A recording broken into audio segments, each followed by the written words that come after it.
Muy buenas noches, amigos televidentes. Como cada sábado, bienvenido a su programa Debate Jurídico, órgano de difusión de la Academia Dominicana del Derecho. En el día de hoy compartiremos con ustedes, amables televidentes, sobre la sentencia de la Suprema Corte de Justicia que establece las características del Fondo de Comercio.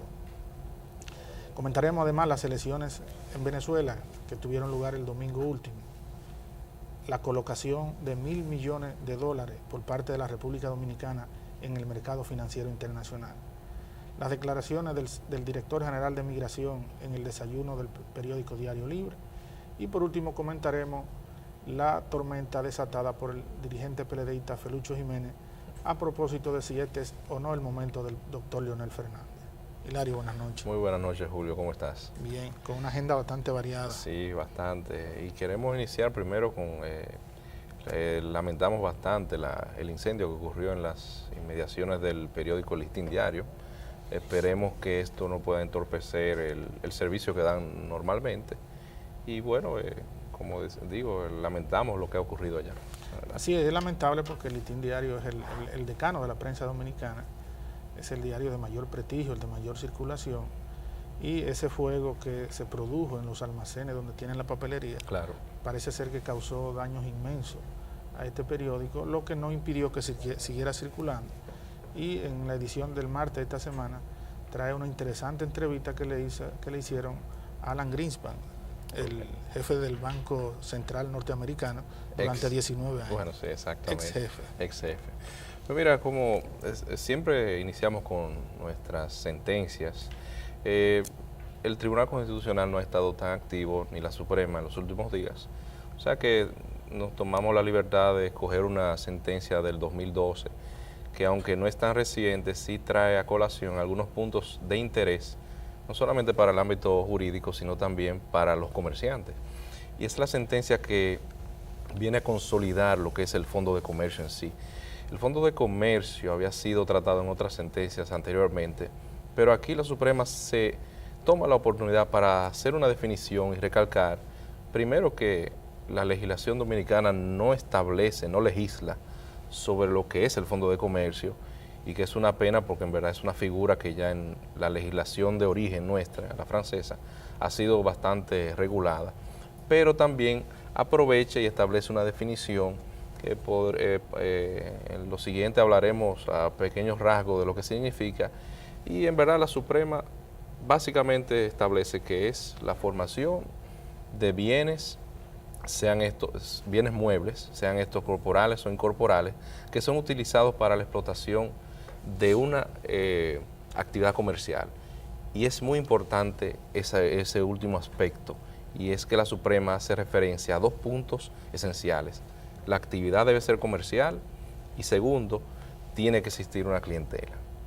Entonces, ya esto permite, diríamos, a los propios abogados que trabajan en derecho corporativo, no olvidar nunca incluir la cláusula del Fondo de Comercio para evitar que luego el inquilino, cuando termine de alquilar, pueda demandar por enriquecimiento sin causa al propietario del inmueble.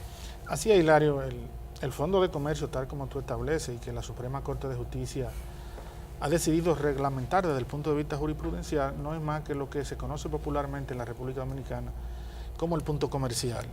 De pronto tú alquilas un local, cualquiera de nosotros alquila un local, establece una repostería, esta repostería tiene 10 o 15 años operando, tiene un listado de clientes que son asiduos, que son un cliente cautivo de esta institución, pero se desaloja, el propietario del inmueble quiere desalojar, y el explotante del comercio tiene la dificultad de que no puede argumentar, o no podía, hasta esta decisión de la Suprema Corte de Justicia, hacer prevaler lo que le ha costado esos 15 años en la construcción y la fidelización de una clientela, y entonces no tenía una estructura jurídica, no tenía un soporte jurídico que le permitiera hacer algún tipo de reclamación de carácter pecuniario al propietario del inmueble para poder partir. Claro. Y tal como tú estableces, en Francia esto ha sido reglamentado en el Código de Comercio y en leyes muy especializadas.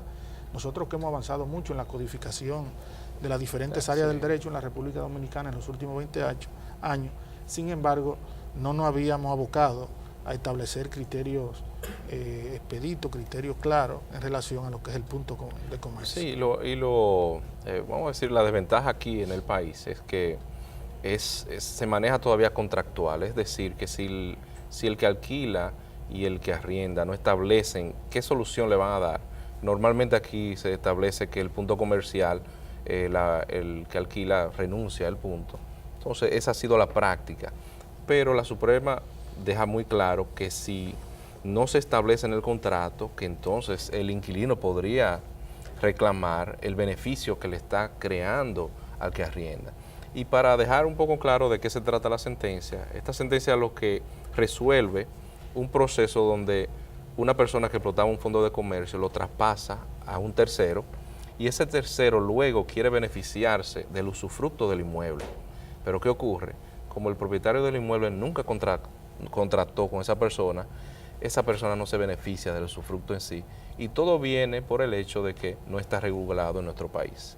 Sí, Lario, eso, la trascendencia y la importancia de esta decisión de la Suprema Corte de Justicia está fundamentada en que en países como Francia, donde sí existe una codificación, una reglamentación relativa al fondo de comercio, muchas veces cuando hay que comercializar un inmueble, el fondo de comercio resulta a veces mucho más caro, Totalmente. de mucho mayor valor económico que la propia pared, el propio inmueble físico. Y la parte entonces está en la obligatoriedad de reconocer lo que es el punto de comercio, o si no permitir que el explotante venda el fondo de comercio sin la intervención de él y él entonces continuar con el alquiler al nuevo explotante del fondo de comercio. Y sabes que me resulta extraño que con la voracidad que tiene la DGI en nuestro país, no han tratado de regular lo que es cómo se identifica o tipifica el fondo de comercio, permitiéndole incluso a la DGI cuando se venden esos inmuebles poder aplicarle ganancia de capital por la venta e identificar, bueno, ese fondo de comercio nosotros entendemos que vale tanto. A veces me pregunto yo, ¿por qué doy estas ideas, verdad? Sí, Lario, es lo que se llama cuando se vende un comercio, el intangible comercial, sí, claro, que no es más que el punto de comercio, el fondo comercial de la institución. Lario, pasando a otro tema, el domingo recién pasado hubo elecciones generales en Venezuela. En estas elecciones se enfrentaron, lógicamente, el candidato Nicolás Maduro, del Partido Socialista Unificado de Venezuela, el partido del expresidente Hugo Chávez, y Ernesto Capriles, que fue candidato de una coalición que adversaba al expresidente Chávez y que ahora adversó a Maduro. Capriles se había enfrentado al expresidente y Osiso Hugo Chávez en las elecciones de octubre del año 2012. En estas elecciones el expresidente Chávez obtuvo un 55% de los votos y el presidente Capriles un 44% de los votos. El 10 de diciembre del año 2012, cuando el osiso presidente Hugo Chávez se trasladaba a operarse a Cuba, convocó a los medios de comunicación, dio una rueda de prensa con los medios nacionales e internacionales acreditados en Venezuela y anunció que transfería todo su apoyo en caso de que le pasara algo en esa operación al vicepresidente que acaba de nombrar, Nicolás Maduro.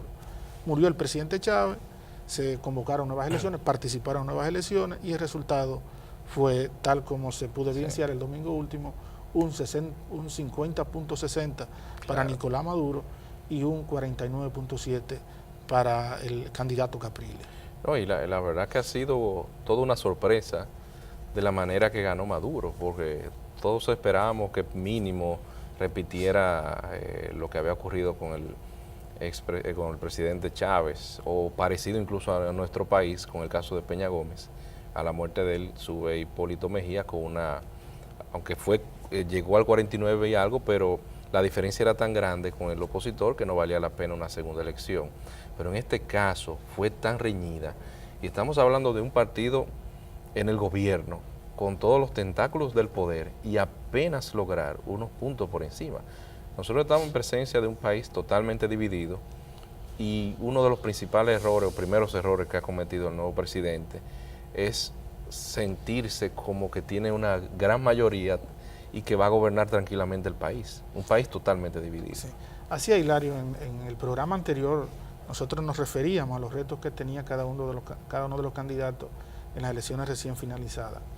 Y decíamos que Maduro tenía el reto ante sí de, al mínimo, conservar la cantidad de 8 millones de votos que le había transferido con su apoyo el expresidente Hugo Chávez, que representaba el 55%, y el candidato Capriles tenía el reto, el desafío de conservar por lo menos el 44% que había obtenido en las elecciones de octubre último.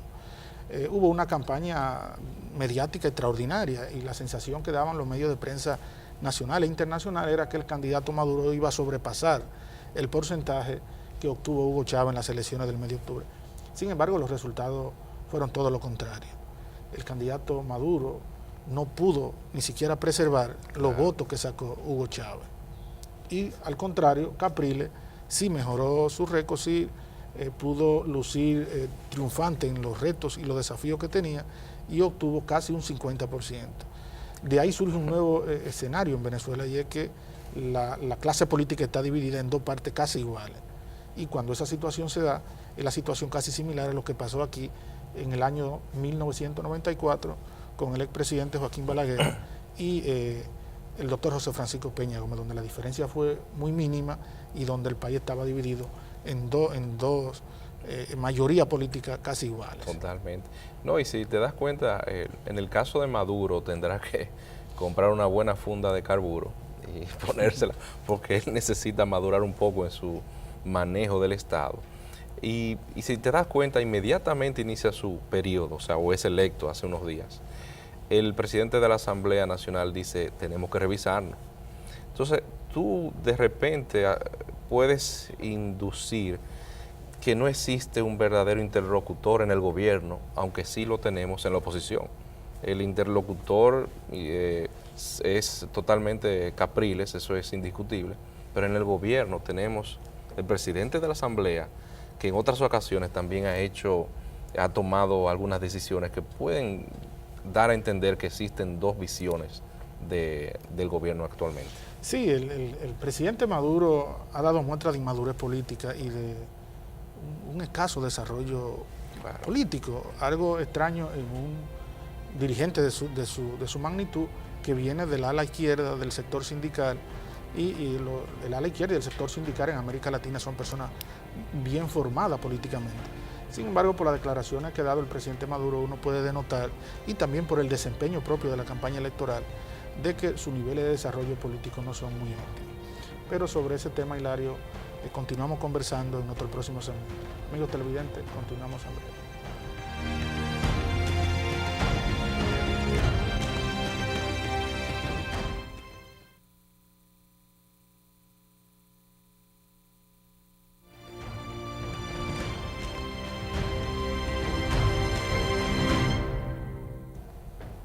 Decía Hilario que efectivamente el presidente Maduro no ha dado muestra de que tiene un óptimo desarrollo o un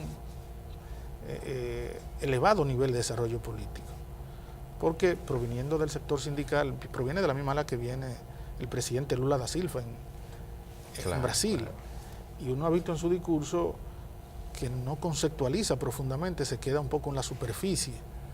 Y el hecho también de que, habiendo sido el heredero de una mayoría electoral de un 55%, mínimamente la sostuviera sobre un 50.60%, una expresión de esa percepción que tenemos nosotros.